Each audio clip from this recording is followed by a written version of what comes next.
Hey, you can see me, right? For now. For never now.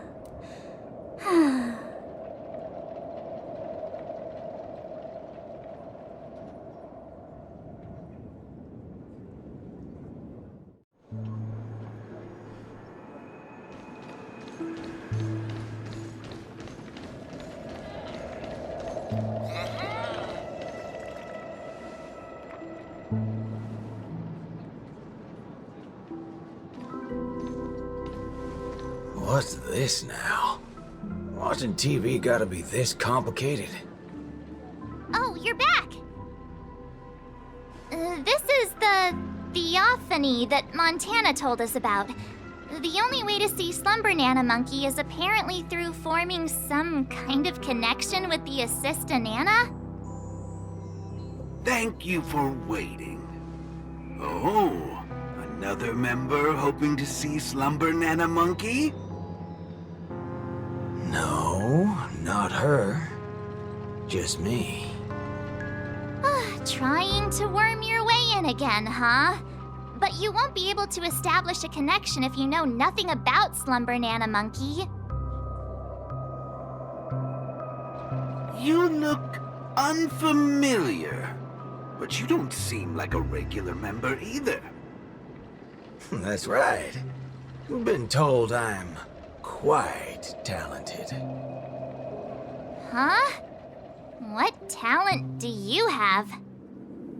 I'm Denisovan 244, March 7th.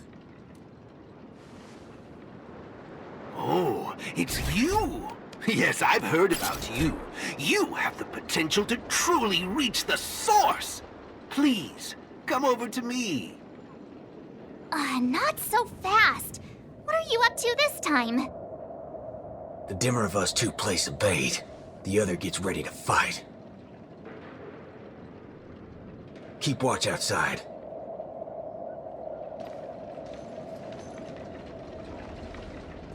Hey, wait! Hey! Hello? That was fast.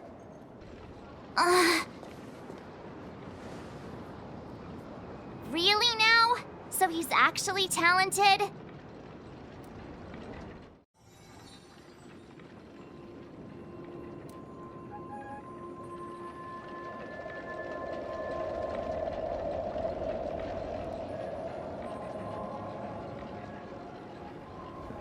The answer is simple, miss.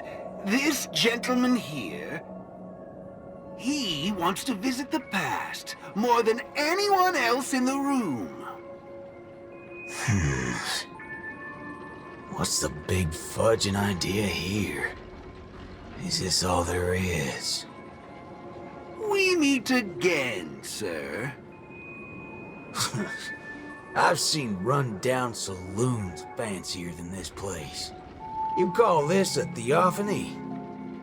Crafting an attractive but deceptive vision is a crude method, entirely opposite to the values that the Slumber Nana Monkey aims to share with people. Many other members before you have come here seeking something, but these tend to be the usual: truth, happiness, peace, and the like. Unfortunately, there are no answers here. Only one question. Will this make you worse off? What is this fudging nonsense? Have patience. I will explain everything in detail. For example, if I asked you to give up malt juice, what would be your first thought?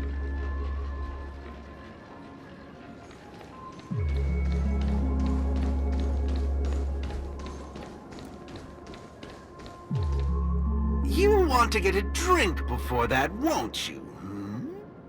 That should be the exact thought in your head right now. Nuh-uh. Don't pull that nonsense on me.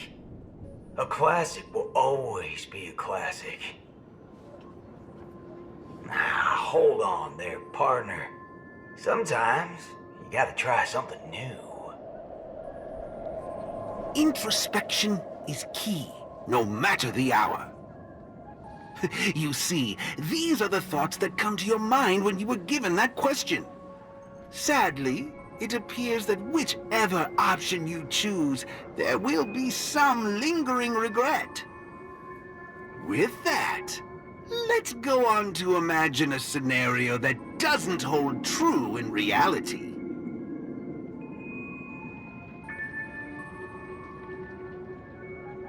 If the dependence on the drink was never there to begin with, this problem would naturally not exist, and the resulting thoughts would also disappear.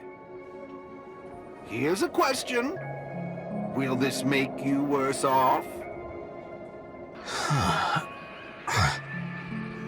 Holy bananas. What's gotten into me? He's right. I don't have the urge to drink at all. Messing around in my head like that. No wonder the synesthesia beacon's all screwed up. No. This busted thing can't do it alone. So who's the scoundrel behind all this? Moving on. Let's turn our attention toward issues that are a little more complicated. Say, your hatred for the IPC.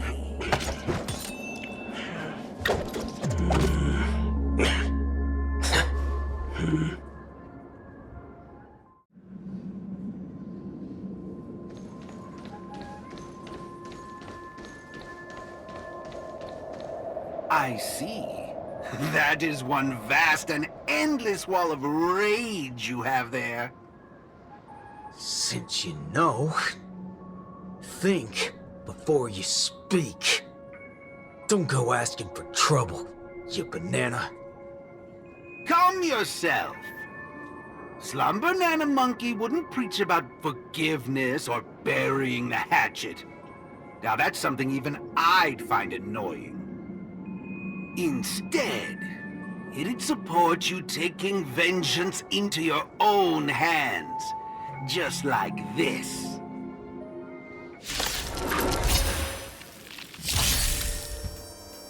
Come on, let's do this. Let's duel. Fair and square. Fire!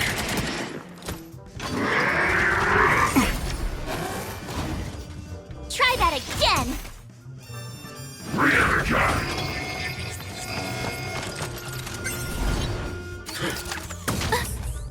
You won't get away! Perhaps you still don't understand. Humanity never conceals its desire to control the heavens, and I'm no exception. How do you feel? What a load of hogwash. You reckon taking aim at phony targets is gonna get your blood pumping? I understand, but venting your anger can help relieve the tension you built up. And when that happens, you'll be less averse to accepting unpalatable advice. Now, just like before, imagine a scenario that doesn't hold true in reality. For a person who has made revenge their sole purpose in life, what would happen if their hatred were to vanish? Will this make you worse off? Rotten bananas. What wacky theory you trying to prove? Well, what the heck? I actually feel pretty good right now. Yeah. Who banana fudging cares about revenge? Excellent. You're very perceptive. Let's move on to the next lesson then. Galaxy Ranger. I know very well hatred isn't something that can be easily erased. This will be your toughest lesson. but I'll be with you throughout. Now then.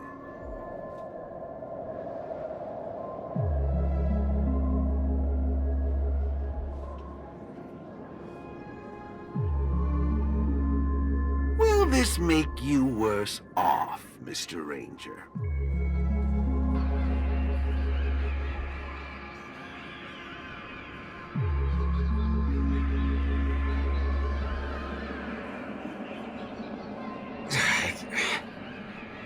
I ain't quite sure what you're talking about, but you sure seem mighty fascinating.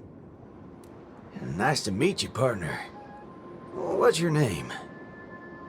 This isn't the first time we've met, but you can call me Prof. Nana Premon. Oh, a cultured soul, then. No, I'm just a research ape.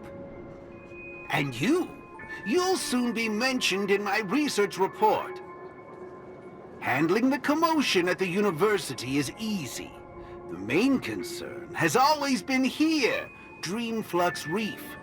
If it weren't for the need to eliminate you as a variable, I wouldn't have purposely slowed down. And with that, the class here has come to an end. Get a move on, dear student. I'll be waiting for you at the end to unveil a new chapter of your life.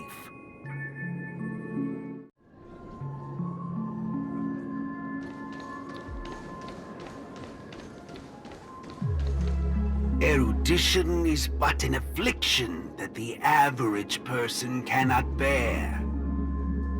Losing it will not make you any worse off.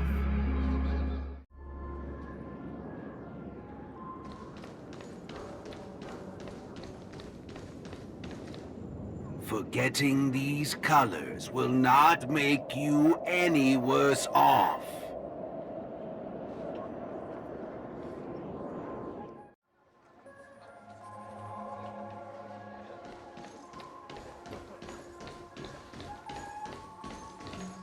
Sounds will only introduce frustration and anxiety.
Hey, wake up! Wake up!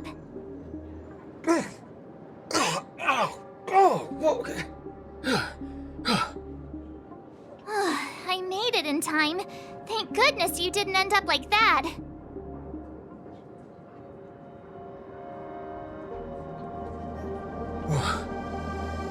What happened? No time to explain. Hurry, I need your help.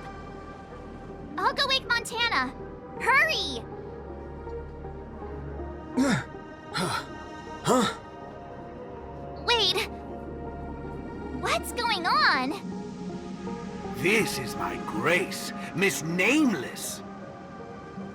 As for your ranger friend, though, you just single-handedly destroyed his path to happiness. Stay where you are. Don't come any closer. Naturally. Resorting to violence is not my intention. I'm only here to prove something. not to subjugate. Prove what? To prove that my viewpoint is in line with the desires of humans.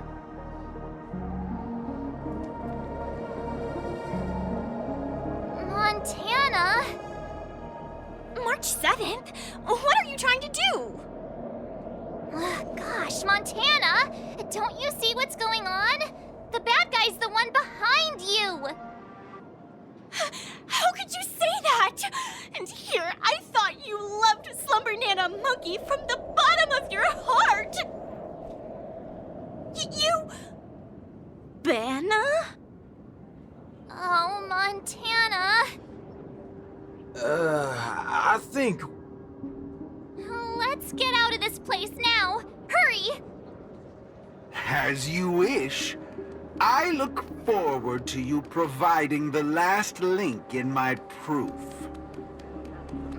You're a sicko! This way! Why do you seem so out of it? Haven't you woken up yet?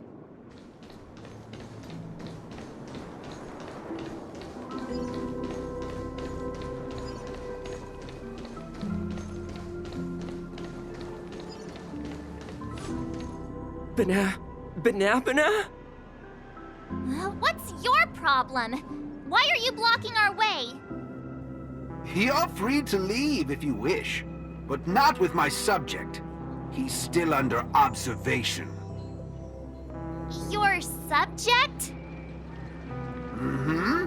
Unlike typical humans, his modified body is impervious to physical deterioration. With a steely grit and determination that never wavers, he can easily resist all forms of corruption. Ah, a Galaxy Ranger like him. It'll be worthwhile to see what I can turn him into. Let me guess. You want to call for help right away because you're convinced these monkeys, formerly humans who have lost their minds, are under my command. If that's the case, why do you believe that you really woke up the Ranger? That can't be right. Mr. Galaxy Ranger, would you please fire a shot at this young lady? Hey!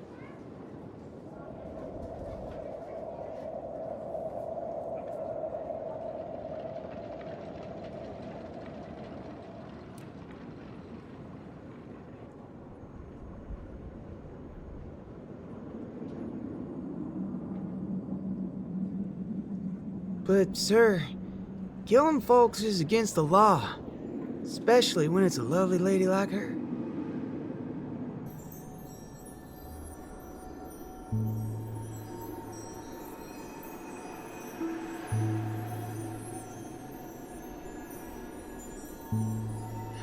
I'm the star of the show now. All 'cause of this here gun. Oh, it's a nice gun, all right, but using it to take a life? I have no such intention. How about the two of you settle your own scores while I'll be on my way? You? Wait a minute. Is this what you wanted me to see? That's right. This is merely a hollow dream. So even if they turned into monkeys here, their physical bodies in the real world will not be subjected to any biological deterioration.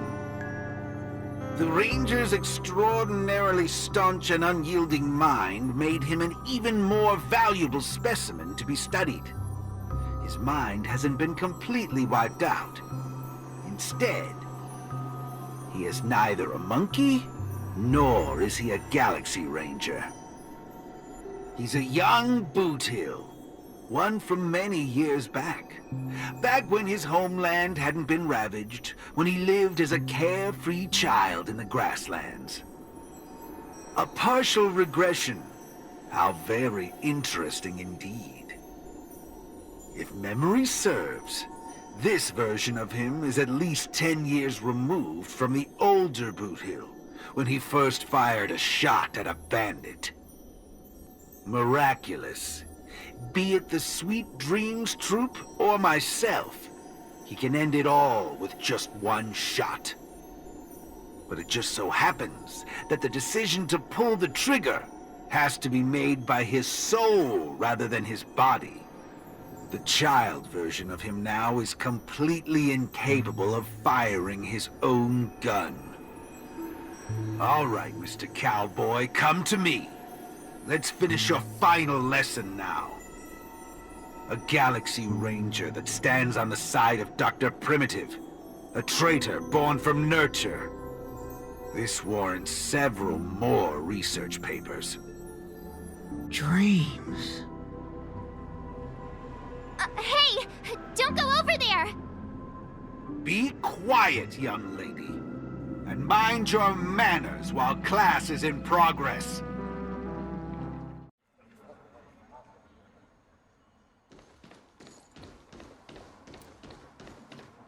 Am I dreaming? Yes, of course. This dream is based off your memories. What do you last remember? Were you herding or chopping firewood? Neither of those. I was eating some piping hot stew. Huh. That's strange. How did I fall asleep? Well, there's a lot of things I should be doing. I guess Nick's gonna kick me awake soon. You haven't brought up that name in quite a while. But I suppose that's only right, considering where you are on the timeline. For you at this point, everything the IPC does is still in a far-off future. What a strange dream. Everything sounds like nonsense. It doesn't matter. It's time for you to come back to reality. How does it feel? Does waking up from a dream bring you misery? Misery? Why, no. It's a shame you're stuck in a dream. Can't lay eyes on the land I love. It's so gorgeous. You'd be willing to die. Right there. It's hard to believe someone so young would use that kind of analogy. Ain't nothing strange about that. People gotta find ways to soothe their souls. Part of that's coming to terms with life and death. There's a saying from Aragon of Partial. Death is the fairest form of grace. For the good-hearted, death keeps their purity intact. For the cunning scoundrels, death ends things clean and quick. I see. Does that mean you're not afraid of death? If so, please extend your hand out for me. I suppose you're perfectly willing to apply the fairest form of grace to every corner of the universe? In the name of Dr. Primitive, that is. This is my final lesson for you. You shall thoroughly understand his philosophy. And with that, a star will pitifully fizzle out. No problem, teacher. But there's something else I have to tell you. I was worried about missing my shot, but now that I've gotten a hold of you, I reckon I won't. What? How's this possible? The regression should have occurred already. Whew. You want to know something? I was worried I had it all wrong just now. But now, there ain't no problem. Because only an evildoer asks why before he dies. I ain't deaf, alright? Well, you were yapping so loud. Did it ever cross your mind I could tell good from evil? Huh? It's as Nick said. Revenge needs no excuses. Just like how there's one thing in the world that doesn't need to be taught. Taking a shot at bad guys. How did things take such a turn? You're just a child! Even for someone born with a bad nature, the first time doing something like this should weigh heavily on their conscience. Is that so? Well, I reckon you got that wrong. Be it a wanted criminal with the blood of many on their hands, or a young cowboy who's never fired a gun. Both share a common instinct in every sense of the word. And that's to put a bullet in anything evil. Muddle budger.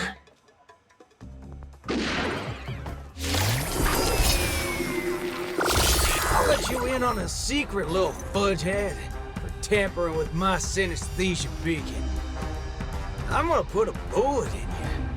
If you think this is the faulty beacon talking, no, Shirtball. I actually mean it.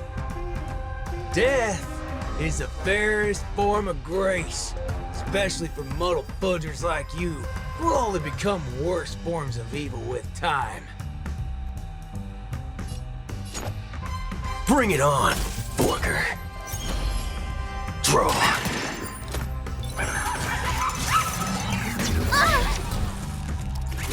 Try that again!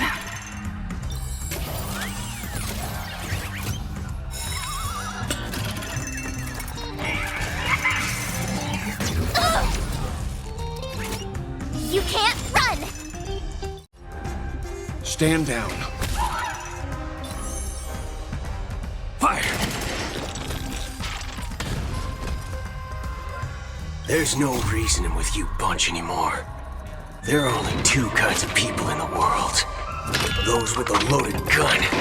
Those who dig their own grave.